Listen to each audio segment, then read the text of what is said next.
السلام عليكم ورحمة الله وبركاته. جبت لكم النهارده الفولكس فاجن باسات البي 6. تحت البي 6 دي كذا خط، لأن البي 6 مش معناها الجيل السادس منها. معقدة شوية الحتة دي، هفهمها لكم في الفيديو، فما تروحوش بعيد.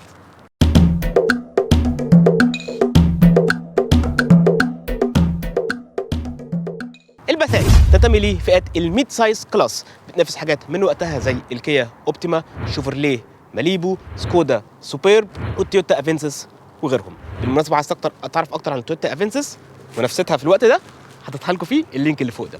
طيب، الباسات نزل منها الى هذه اللحظه في 2022 6 اجيال، تمام. هتلاقي من بي 1 لبي 8. اللي عندنا النهارده ده اللي هو الجيل الخامس منها، ده اللي طلع في سنه 2005 وطلع منه فيس ليفت في 2010.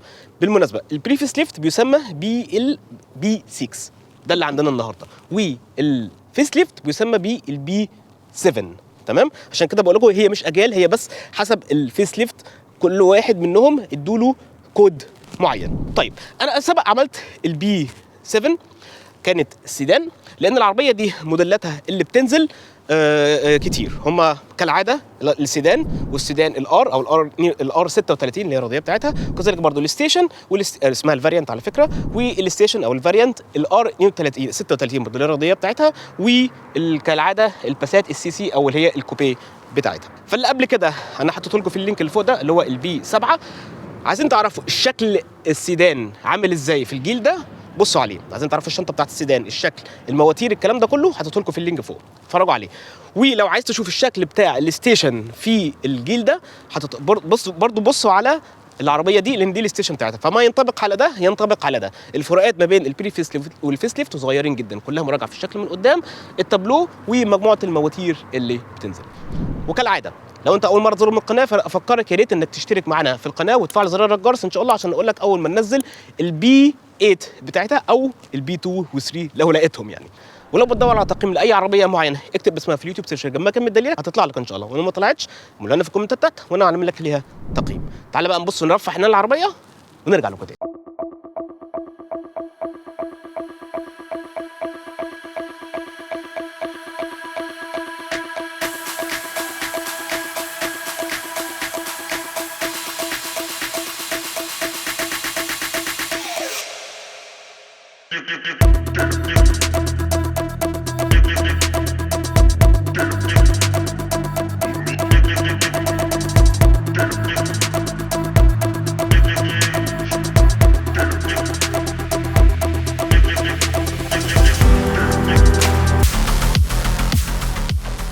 سعرها في سوق المستعمل بيبتدي من 1500 يورو، بينتهي عند حوالي 15000 يورو حسب حاله العربيه. كالوان بتنزل ب 11 لون الجسم الخارجي، 3 منهم الوان مصمطه، 5 ميتاليك و3 لميع اللي هي البيرل، والجنوط من 16 الى 18 بوصه. فئتها اللي بتنزل نفس التسميه بتاعت الفيس ليفت برضو. اول واحده اللي هي الترند لاين بتنزل بجنوط ال 15 بوصه السبور، تبقى كلها اسود من جوه وفيها تكييف فقط. ثم بعد كده الكومفورت لاين متلونه شويه من جوه، بيبقى فيها ارم ريست، بيبقى فيها عجله القدم متقفله بالجلد الصناعي، وشويه تقفيلات حاجات بسيطه من جوه. ثم بعد كده السبورت لاين دي بتنزل بجنوط ال 17 بوصه السبورت، بيبقى فيها كراسي جلد، بيبقى فيها تكييف دول زون اوتوماتيك، بيبقى فيها فجات اماميه وفيها سنسور. ثم اخر واحده خالص اللي هي اللكجري بتاعتها او البريميوم اللي هي الهاي لاين كالعاده، دي بتنزل بكراسي تبقى كهرباء، بيبقى فيها فجات طبعا، بيبقى فيها سنسورز راكنه، بيبقى فيها كاميرا اماميه، بيبقى فيها 8 سماعات والى اخره من التقفيلات العاليه. وبالمناسبه دي اللي عندنا النهارده، جبت لكم النهارده الهاي لاين بتاعتها. ما قبل الفيس ليفت هتعرفوا ازاي من الكشافات بتاعتها المستطيله اللي فيها نص دايره من تحت، دي اهم حاجه تميز العربيه دي. طبعا احنا هنا في اعلى فئه، فهتلاقي الكشافات بس العاليه بتبقى زنون، بقيه الكشافات كلها بتبقى هالوجين. هنا البريفيس ليفت الشبكه يعني كانت اصغر شويه، لكن هي متطعمه بالكروم وفي علامه فولكس فاجن في النص زي ما احنا شايفين. عندنا هنا قدام الكاميرا الاماميه عشان تلقط العلامات المروريه وتطلعها لك على العلامات المروريه وتطلعها لك على الشاشه الانفوتيمنت سيستم اللي جوه. الكبوت زي ما قلنا دايما في زي اللي قبليه برده مصمت جدا، بس تجعيده من هنا وتجعيده من هنا. وتحت هنا الفجات الاماميه، ثم هنا التهويه حقيقيه للشبكه على الموتور في الاكسدام. تصميمها من الجنب، العربيه ستيشن زي ما انتم شايفين، طولها 4 متر 77 سم، نفس طول السيدان بالظبط على فكره، مش مختلفه. طيب الحاجات المميزه فيها طبعا احنا في الهاي لاين هتلاقوا الكروم الكبير جدا اللي بيلف حوالين الازاز كله، عندنا الروف ريلز اللي فوق، المرايات هنا فيها القشرات بتاعتها، في كروما من تحت في السكيرتنج كده عامله شكل لذيذ. طبعا هنا عشان هي ستيشن من اكبر عربيات الستيشن اللي ممكن تلاقيها في السوق الاوروبي من الفئه دي، الازاز المطول الكبير جدا ده الخلفي هيديك رؤيه كويسه جدا وانت بتسوق عشان تعرف تركن. والجنوط اللي عندنا النهارده الجنوط ال 17 بوصه اللي مش رياضيه، في ال 18 اللي هي الرياضيه لو انت جبتها في السبورت ممكن تعمل لها ابجريد، لكن انا شايف ال 17 دي هتكفيك في السواقه اليوميه. تصميم من الخلف زي ما شايفين برضو نفس الكلام، من قدام الكشافات مستطيله ثم نص الدايره، تعرف على طول انها البي 6 البري فيس ليفت ما قبل الفيس ليفت. في سبويلر فوق يعني الى حد ما صغير خلينا نقوله مع اضواء الفرامل الخلفيه. هنا الازاز كبير جدا الصراحه، كويس هديك رؤيه ممتازه، ده اللي انت محتاجه في عربيه ستيشن. علامه فولكس فاجن هنا تتوسط العربيه، تي اس اي ايكو فيول الموتور هنقول عليه دلوقتي، وكلمه بسات هنا واضحه قدامكم. وهنا في طبعا المقصدان بتاعنا بلاستيك عادي خالص بالسنسورز بتاعته. مجموعه المواتير اللي كانت بتنزل بالبريس ليفت متعدده، هتلاقيها كانت بتنزل بمواتير بنزين وديزل وغاز طبيعي. زي ما انتم شايفين الفتحه بتاعت الكبوت هيدروليك، هنا في عزل حراري ممتاز كبير جدا من جوه، شيلدنج محترم للموتور، وهنا في سيلينج يعني كاوتش خفيف عشان ما يدخلش وساخه للموتور. طيب المواتير اللي كانت بتنزل هتلاقي فيهم تنفس طبيعي اسمهم الاف اس اي، وهتلاقي فيهم اللي فيهم تربو اللي هم التي اس اي. تي اس اي مكتوبه هنا قدامنا، تعرف على طول ان ده موتور تربو. معظم المواتير او معظم المواتير كانت جر امامي، واحد بس موجود اللي هو الفي 6 هتلاقيه ال 4 باي 4 بس ده نادر جدا ما تلاقيه. طيب اللي عندنا النهارده ايه حاجه غريبه شويه، ان انا اول مره يقع في ايدي عربيه غاز طبيعي. عندنا النهارده موتور غاز طبيعي وفي تانك بنزين صغير جنبه مساعد ليه، لكن العربيه النهارده غاز طبيعي، غريبه شويه ومش واكله خالص من مساحات في العربيه بتاعت الشنطه او الكرسي. هقول لكم دلوقتي لما نخش نشوف الشنطه. طيب الموتور ده اللي هو الايه اللي هو ال1.4 تي اس اي ايكو فيول ده اسمه، ده سعته 1400 سي سي، مربوط بنقل حركه ديول كلاتش 7 سرعات اوتوماتيك، الديول كلاتش طبعا بتاعت فولكس فاجن الدي اس جي، وبيولد مع قوه حصانيه 150 حصان و220 نيوتن متر تورك كعزم. سرعته القصوى 210 كم في الساعه، بتسارع من 0 الى 100 في 9.8 من الثانيه. معدل حرقه للغاز 6.8 لتر لكل 100 كيلو. الشنطه بتاعتها بتتفتح من تحت علامه فولكس فاجن، هي يدوي مفيش الكتر خالص حتى في الهاي لاين. هنا مفيش بروز تحميل خفيف جدا مش موجود غالبا يعني، وهنا في حمايه هي بلاستيك تمام، لكن اوكي احسن من انها تكون تحك لك في اجزاء العربيه عشان تحميها من الحك وانت بتطلع الشنطه الكبيره بتاعتك دي. يلا بينا. اوكي طيب الشنطه هنا طويله كبيره، ساعتها التخزينيه 603 لتر، صريحه جدا مربعه جدا. قدرنا نحط فيها ايه؟ قدرنا نحط شنطتين سفر كبار، 2 وسط 2 صغيرين، وتبقى لك مساحات ممكن تحط كمان شنطتين صغيرين، لكن انا كده شنطتي كلها خلصت يعني فما عنديش شنط تاني. طيب هنا في الرف اللي فوق ده المفروض انه بيخش في المجرى بتاعه، ما بيفتحش من كده فلازم تسحبه. للاسف هو ملوش اي مكان تخزين لو طلعناه من هنا، لو طلعناه ملوش اي مكان تخزين، لان تحت هنا موجود عده نفخ العجل او عده التصليح او العجله للسمن مش عندنا النهارده، فلازم انت ماشي تبقى تحطه كده او تطلعه وترميه جنب الشنطه. ورجعت لكم تاني للشنطه الجميله. هنا في مساحات تخزين هنا صغيره جميله، مساحه برضه تخزين هنا كويسه، خطافات من هنا، اماكن ربط الشبكه من هنا، فتحه 12 فولت من هنا، وكشاف واحد من هنا. وزي ما شايفين هنا برضو في الشبكه اللي بتنزل في العربيات الستيشن، يعني ما بحبهاش قوي، ممكن تشيلها لو انت عاوز، بس في الستيشن هتلاقيها. فكيتها اخيرا اهيت عشان اوريكم الشنطه عامله ازاي، تقيله الصراحه. الشبكه دي انا ما بحبهاش بس هم دايما بتنزل كده. ممكن انت تفتح الكرسي اللي في النص ده عشان تحمل حاجات طوليه، لان الكراسي بتنزل 20 40 20، هو مش بتنزل هو قوي اكتر من هو بيديلك فتحه كده جميله. ولو نزلت الكراسي من هنا كلها كده ادالك سعه تخزينيه تقدر ب 1731 لتر مستويه، ممكن حتى ترمي نفسك كبني ادم تشيلك عادي خالص وتنام فيها. الانتريور من جوه العربيه الكلاسيكي التقليدي بتاع الباسات وقتها واللي فولكس فاجن. جميل جدا. هنا حتى الداشبورد عندنا هنا متقسم لدورين. جميل. سوفت تاتش، الماتيريال من فوق كلها الخامات المستخدمه فوق سوفت تاتش. هنا دخلنا على بلاستيك، حتى هنا بلاستيك غريبه شويه الصراحه. من تحت هنا برضو هنلاقي بلاستيك، هنا بلاستيك رخيص، لكن من فوق هنا برضو الباب سوفت تاتش جميل جدا جدا. هنا متقفله بالجلد الصناعي كسوفت تاتش كويس. هنا برضو مسند الايدين سوفت تاتش، ما تلاقوش في اول فئه على فكره مسند الايدين ده. ولما بيتفتح بصوا بيتفتح على زي مفاصل كده، ممكن تسنده وتعمله كده لو انت عاوز يعني، لكن هو للاسف ما بيطلعش لقدام، فانت انا هو وانا بسوق ببقاش ساند عليه يعني، فهو كان احسن انه يطلع، لكن هو ما بيطلعش. حتى أنا الترمات اللي موجوده هنا هي كلها بلاستيك، لكن متشرطه كده جميله جدا الصراحه في الدورين دولت. لذيذ الصراحه، التصميم كلاسيكي جدا بالسنتر كونسول الطويل جدا ده اللي في النص، متقفل هنا متنور الصراحه بالوان الجراي الفاتحه دي المتشرطه دي، هي كلها بلاستيكات طبعا مش كروم. الشاشه عندنا النهارده الشاشه اللي هي الخمسة 6 بوصه الصغيره اللي موجوده. الشاشه دي على فكره ما بتنزلش كستاندرد، ده اوبشن زياده فموجود عندنا في العربيه. صاحب العربيه طالب كل حاجه. المالتي فانكشن ويل الموجود متقفل بالجلد الصناعي من هنا، 3 سبوك هو بالزراير بتاعته. في شويه كروم شغل من هنا اهو، من هنا اهو، في جلوسي بلاك حوالين الشاشه، شويه كروم برده من هنا، من هنا اهو، ومن هنا اهو. المماسك الايدين هنا نيكل كلها. بصوا برده المفتاح بتاعه اللي هو القديم، المفتاح القديم اللي هو بينزل بتاع فولكس فاجن، اللي هو كان عباره عن مغناطيس تاخده كده، هو بس فيه اللوك والانلوك وفتح الشنطه، وبتحطه فيه مكان الستارت ستوب انجن بتاعك. وعايز تقوم الموتور بس بتدوس كده، بتدوس كده وتقوم الموتور عادي خالص. طيب هنا عندنا العدادات الانالوج بتاعتنا بالشاشه اللي في النص، شاشه الزائق الصغيره. كمساحات جيوب الباب هنا كبيره، تشيل ازازه 1.5 لتر مستريح. هنا في تحت الارم ريست في الكونسول اللي بيتفتح ده، في هنا 2 كاب هولدر. وجمال الصراحه لما بتدوس كده الزرار ده بصوا بيروح مقفلين كده عشان يقفل على الكوبايه بتاعتك.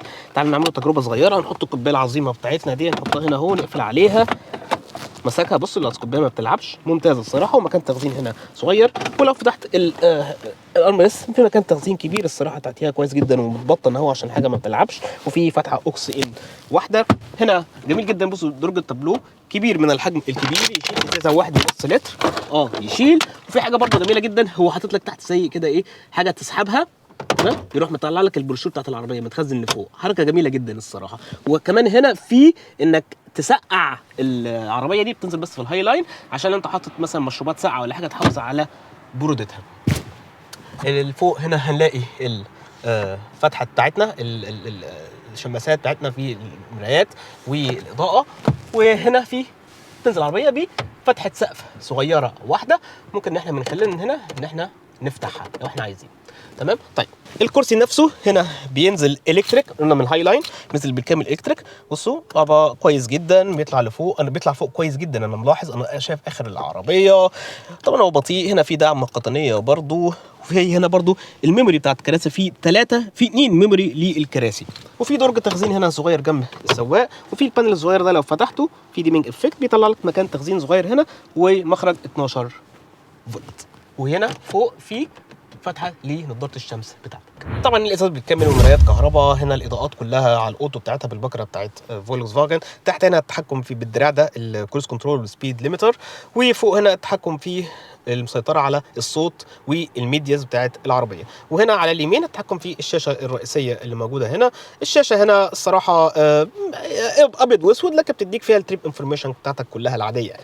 ثم بعد كده الشاشه هنا الانفوتينمنت سيستم وقتها اللي كانت بتنزل بتاعت فولكس فاجن، انا شايفها وقتها كانت كويسه. هي فيها بيلت ان نافيجيشن، طبعا ما فيهاش اندرويد اوتو ولا ابل كاربلاي والكلام ده كله، العربيه قديمه يعني، احنا بنتكلم في 2012 2011 كمان اسف. لكن هنا بعرف فيها راديو لو شفتوا، بعد كده فيها الميديا من هنا، الفون عشان تبقى انت ربطه بالبلوتوث. طبعا هنا الشاشه دي فيها بلوتوث عشان تشغل الميديا بتاعتك. وهنا طبعا في الماب بتاعتك والنافيجيشن. طبعا زي ما انتم شايفين هي بطيئه جدا جدا ولاج عالي جدا من وقتها يعني، لكن هو نافيجيشن يبقى موجود عندك احتياطي لو انت لو انت موبايلك فصل ولا حاجه، لكن مش تستخدمه طبعا في حياتك اليوميه يعني، تتعلق موبايل وتريح دماغك. وهنا تحت التكييف ديوال زون، بيتفتح ويتقفل من هنا عادي خالص، كل واحد ليه الرقم بتاعه يعني الحراره بتاعته اللي هو بيختارها، بتطلع لك على الشاشه الصغيره اللي هنا. تدفئه كراسي من هنا وتوزيع الهواء من هنا. هنا في انك تقفل نظام الثبات الالكتروني والاوتو هولد بتاعك والباركينج سنسورز. طبعا نقل الحركه زي ما قلنا الدول كلاتش المرايات هنا بتنزل بتعتيم ذاتي، فتح الباب ممتازه كبيره جدا تمام، والفتحه ذات نفسها كويسه مش هتضايقك خالص وانت بتدخل اي نوع من انواع كرسي الاطفال. وكراجل بالغ لو دخلت برضو كويسه جدا مش هتحك خالص في العربيه. طيب الكرسي الكنبه اللي ورا اوطى حاجه بسيطه من الكراسي اللي قدام، حاجه بسيطه جدا مش هتحس بيها، لكن المساحات اكتر من ممتازه. مساحه الركبه واو، الراس واو، الرجل بتخش تحت الكراسي مستريح. هنا الشباك بتاعنا تعال نشوف اختبار بينزل لغايه الاخر ولا لا. للاسف بيتبقى لك الحاجه الغريبه جدا دي، غريبه قوي. ليه يعني هو الازاز كبير، طب ليه ما نزلوش لغايه الاخر؟ وحش جدا الحته دي. لكن هنا الهاي لاين بتنزل بيه البلايندر بتاع الشمس جميل جدا ده، تخش تروح معلقه هنا ممتاز الصراحه، ومدفون جوه كمان الباب هنا تصميم ممتاز. والمواد اللي هنا كلها برده سوفت تاتش زي المواد اللي قدام. هنا في جيب يشيل ازازه 1.5 لتر يا دوبك اضيق شويه من قدام. في هنا جيوب ماب بوكيتس.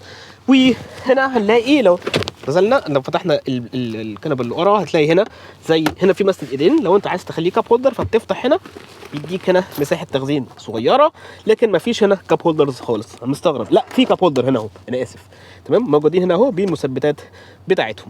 هنا النفق بتاعنا نفق هو عالي جدا لكن هو مش عريض. لو نقلت الكرسي اللي في النص تمام تقدر تشيل 3 بالغين مسافات متوسطه. الكرسي هنا انشف من الكرسيين دول خالص الصراحه. زي ما شايفين الكراسي هنا معموله زي قدام، عباره عن هنا قماش نضيف جدا وجلد الكنتاره على الاطراف بتاعته، ده في الهاي لاين زي ما قلنا.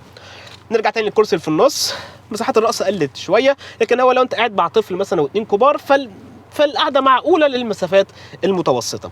فوق هنا هنلاقي في مماسك ايدين، خطافات، مكان تعليق هنا برضو تاني عشان تعلق الحاجه بتاعتك. وهنا فوق في الاضاءات بتاعتنا، وقدام بس في هنا فتحتين تهويه وتكييف. وتحت هنا هنلاقي تثبيتات الايزو فيكس. طيب تعالوا نشوف بقى على الاسفلت عامله ايه العربيه دي. مفيش فرق كبير منها وما بين البي 7 في سواقتها.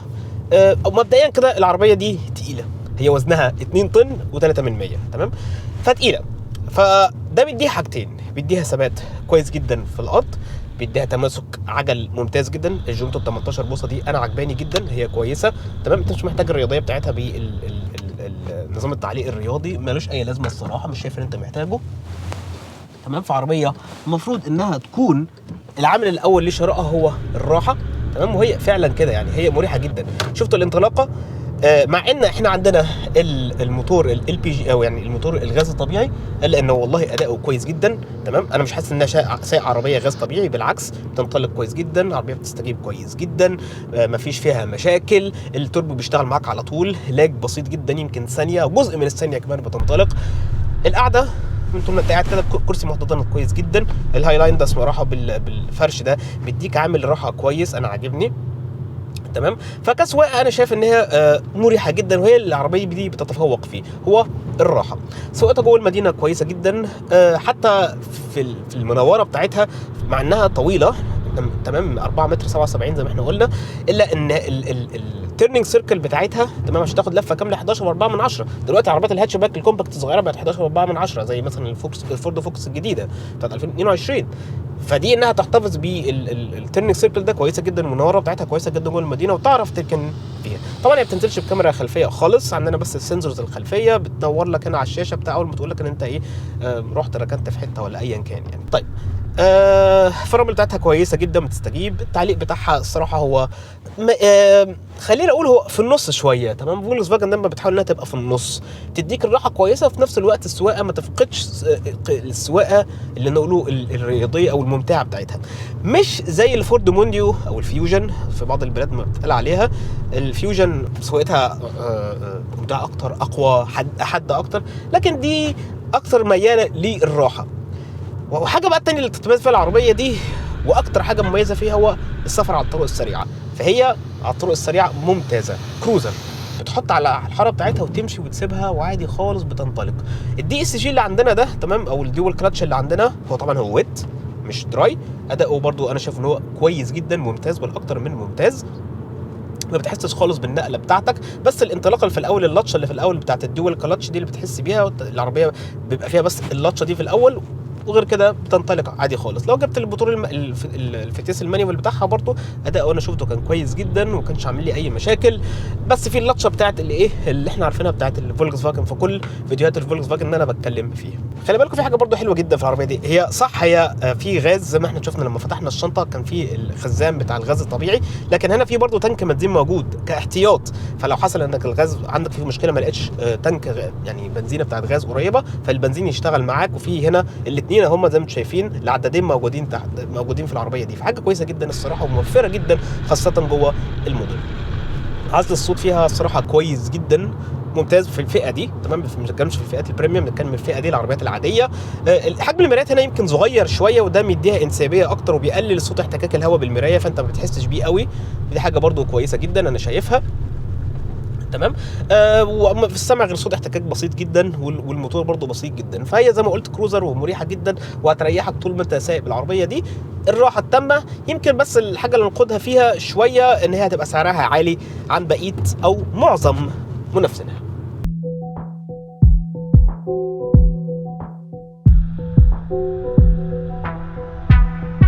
تجيبها ولا ما تجيبهاش؟ انا شايف هي اختيار كويس جدا في سوق المستعمل، ثمنها كويس جدا، ممكن تلاقيها بثمن كويس، مش لازم الهاي لاين، حتى لو التند لاين. شنطه كبيره جدا من ورا، سواقه هاديه لجوه المدينه، بسيطه مش هتتعبك قوي، هاديه جدا. لكن بس هي سعرها يبقى غالي شويه عن بقيه معظم منافسينها، ولكن توصيه كويسه جدا دور عليها. وزي ما قلت الهاي لاين دي انا شايفها اختيار كويس جدا لان فيها شويه اوبشنز تحفه. في الاخر طبعا كعادتنا التشيك ليست اهي فيها كل مختصر العربيه، قارن ما بينها من كل تشيك ليست في قناتنا عشان توصل ان شاء الله القرار اللي هيريحك. انت وصلت لنهايه الفيديو، اكيد عجبك اسلوبنا في التقييم. عايزين نعمل لك تقييم لاي عربيه معينه اكتب لنا في الكومنت تحت وانا تحت امرك. اشوفكم الحلقه الجايه والسلام عليكم ورحمه الله وبركاته. طبعا ما تنساش الاشتراك من الزرار ده. مع السلامه.